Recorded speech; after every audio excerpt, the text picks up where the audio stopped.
Apakah Bunda Maryam di Kristen ataupun di Islam? Kalau menurut yang saya baca, yang saya ambil hikmatnya, seharusnya sih pribadi yang sama ya. Iya. Cuma kalau dari letak literatur sejarah ada memang perbedaan. Betul. Nah, kalau monggo kalau di Islam sendiri. Aku lagi ya. Tanya lu berat banget, cuy. Okay.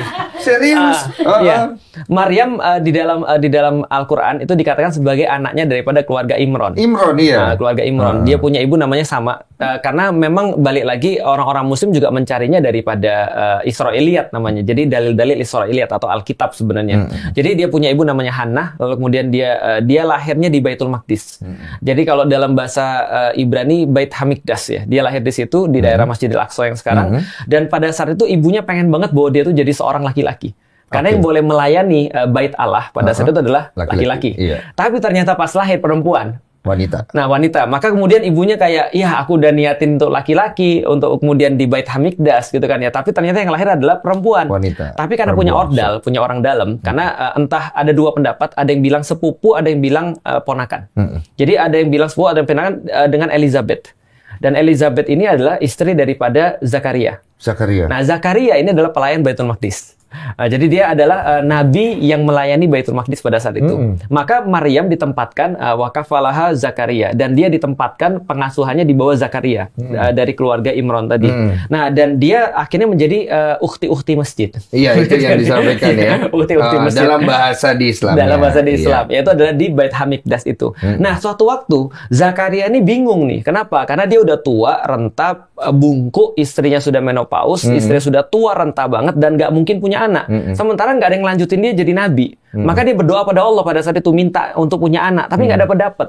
Ketika dia datang ke tempat Maryam di dalam surat Ali Imran, dia tiba-tiba dapat Maryam ini dapat banyak sekali buah-buahan yang bukan dari tempat itu. Ya mungkin kalau sekarang duren itu kali ya. Duren. Ini perkiraan gambarannya atau pisang dan segala macam lah. Jadi dia dapat buah-buahan, lalu kemudian Zakaria bilang, "Kamu dapat dari mana ini?" Maryam bilang sederhana, "Ini dari Allah." Lalu kemudian ketika dia dengar dari Allah, dia datang ke tempat doanya Maryam, mihrabnya. Lalu kemudian dia di sana berdoa, disitulah Allah jawab dia dapat Yahya atau Yohanes Pembaptis nanti.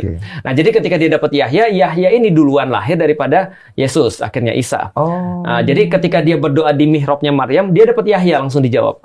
Nah, kemudian dia nanya, aku dapat anak, nggak mungkin. Bayangin, ini ada nabi minta-minta sendiri, tapi ragu-ragu sendiri ketika dijawab gitu kan ya. Dia masih manusia. Masih manusia. Ini membuktikan bahwa dia masih manusia. Nah, ketika itu Allah bilang, sama aku pikir cerita di dalam Alkitab, Allah bilang bahwa kamu tidak akan bisa ngomong 3 hari. Kecuali dengan isyarat. Nah, lalu kemudian benar dia nggak bisa ngomong 3 hari. Setelah itu terus kemudian istrinya mengandung. Nah, ketika istrinya mengandung, diberikanlah nama Yahya atau Yohanes yang nanti akan membaptis Yesus. Nah, setelah kasus itu baru Maryam disamperin sama malaikat Jibril. Nah, malaikat Jibril bilang, kamu akan mengandung. Maryam bilang, aku nggak punya siapa-siapa, aku nggak pernah digauli siapapun, bahkan dekat aja tidak.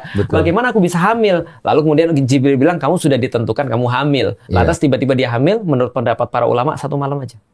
1 malam tiba-tiba langsung jadi besar. Langsung besar. Nah, bayangin ukhti-ukhti masjid yang nggak pernah disentuh siapapun, tiba-tiba hamil. Itu omongan sekampung itu. Pasti. Itu logikanya udah pasti kan. Nah, setelah itu dia pergi. Nah, ini bedanya nih. Ini bedanya. Dia pergi ke kebun kurma. Dia pergi ke kebun kurma. Dia minta kepada Allah dengan kata-kata begini. Lebih baik aku mati aja daripada aku hidup, lalu kemudian aku dicaci maki sama orang, lebih baik aku tidak dilupakan. Lalu kemudian Allah bilang pada dia, tenang, kami sudah nyiapin semua solusinya, kamu tinggal lahirin aja, goyang pangkal pohon kurma itu,